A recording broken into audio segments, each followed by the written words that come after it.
2025. Hi, I'm Raymond Corona, Project Senior Technical Specialist from National Committee on Biosafety of the Philippines.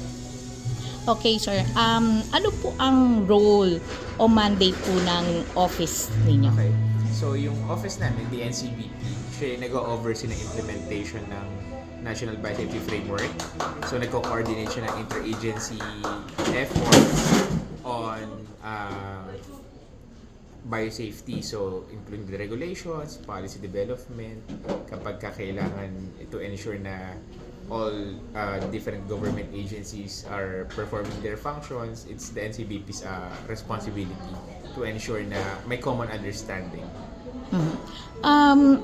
Sa karanasan po ninyo bilang nasa ganyang posisyon, ano po ang nagiging challenges po ninyo? Okay.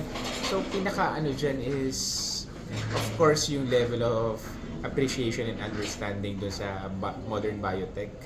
So, GMO, gene editing, of course, magkakaiba yan. The Department of Agriculture, they have been experienced na for the past 2, almost 3 decades na din. Aside from DOST, yung DA, yung isa sa pinakamatanda talaga yung involvement eh. So, marami na yung pool of experts nila. Pero sa DNR and DOH, relatively mas bago sila. So, we're trying to increase yung pool. And at the same time, of course, with the DILG, for example, though hindi technical matters yung kanila, equally important din yung role and function nila na may kailangan nating gampanan, specifically yung sa local government code. So it's about ensuring na yung pag-implement ng iba't ibang laws natin at the same time yung biosafety ay connected, tapos hindi naman nag-lead sa hindi makapag-proceed yung technology. Kung meron po kayong gustong gawin o gustong mangyari, ano po yun? Ang pinakamaganda dyan is mas ma-institutionalize or mas maging definitive yung biosafety agenda or biosafety functions about offices. Ngayon po kasi, ang totoo niyan, yung biosafety function ng iba't ibang departments, on top of lang yan. For example, isang person sa DNR, sa DA, yung biosafety responsibility niya, on top of lang yan. Kung baga pag naggawa po kayo ng report, accomplishment, nasa others lang yan. Strategic to others, hindi siya yung core mo. But the function of biosafety is, we believe core siya eh. So it requires great amount level ng technical expertise, at the same time sensitivity sa situation, at the same time yung coordination din with other agencies. So ang hirap kapag on top of lang, tas maiiba yung responsibility and duty. Siyempre, you'll start again sa simula pagka may bago.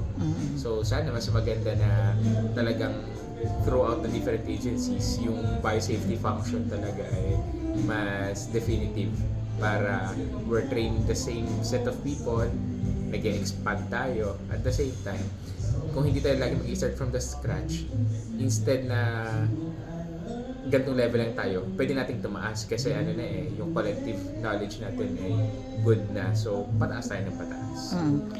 Tama po ba ako ng pag-unawa sa gusto ninyong mangyari na ma-institutionalize, meaning to create perhaps a department on biosafety of the Philippines para lahat ng mga government agencies like DOH, DILG, DOST, diba? At Department of Agriculture and among other agencies na may relationship para sa biosafety ay magsama-sama. Tama po ba ako ng pang-intindi? Well, yung pag-create na isang department, actually kahit hindi ganun eh. Like sa akin, okay naman yung interagency kasi sensitive tayo sa mandate sa iba't ibang departments.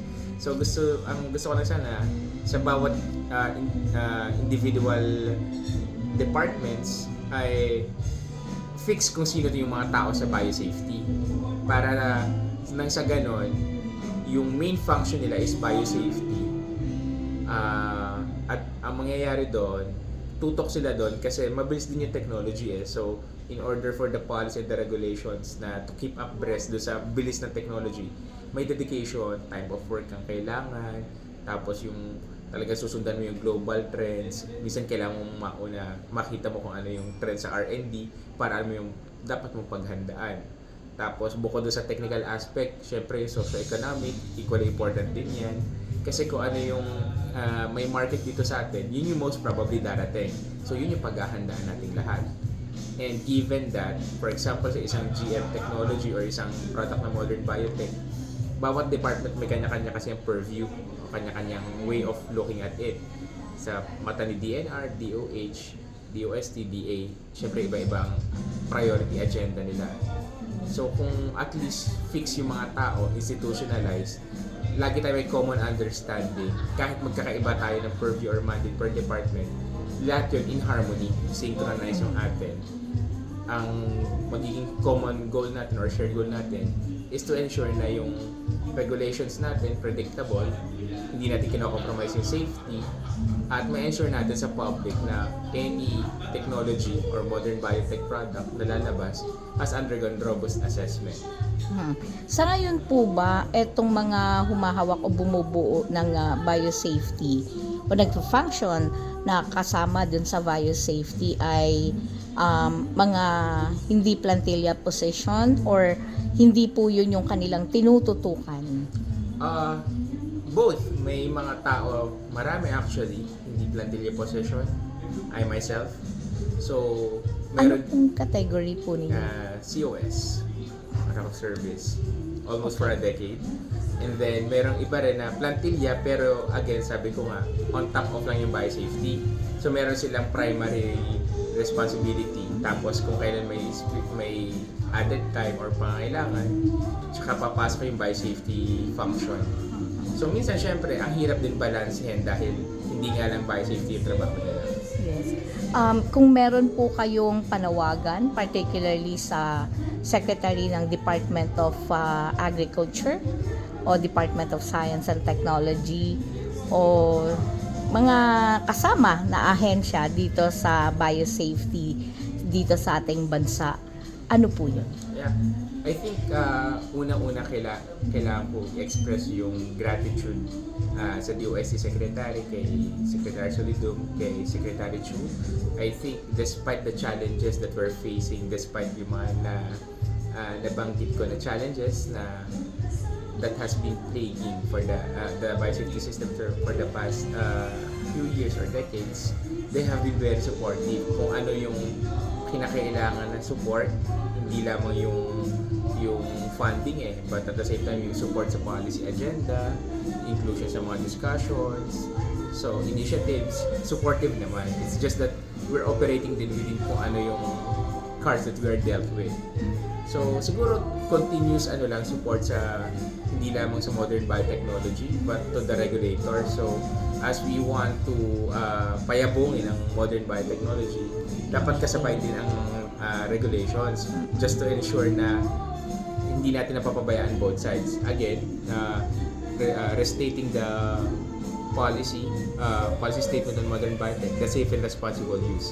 So we want to utilize, maximize. So we have to ensure the safety, and papasok po ang mga regulators ng biosafety.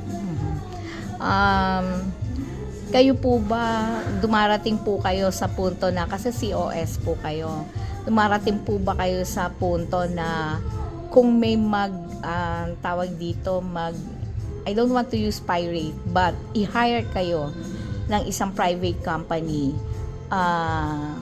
i-consider nyo po ba?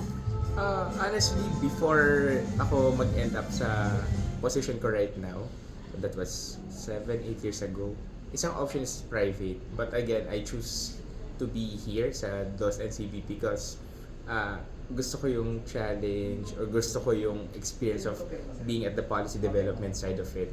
So, as I've said kanina sa presentation, dati ako sa regulations, so ngayon sa policy development. So, I'm getting the full biosafety experience, the full modern biotech agenda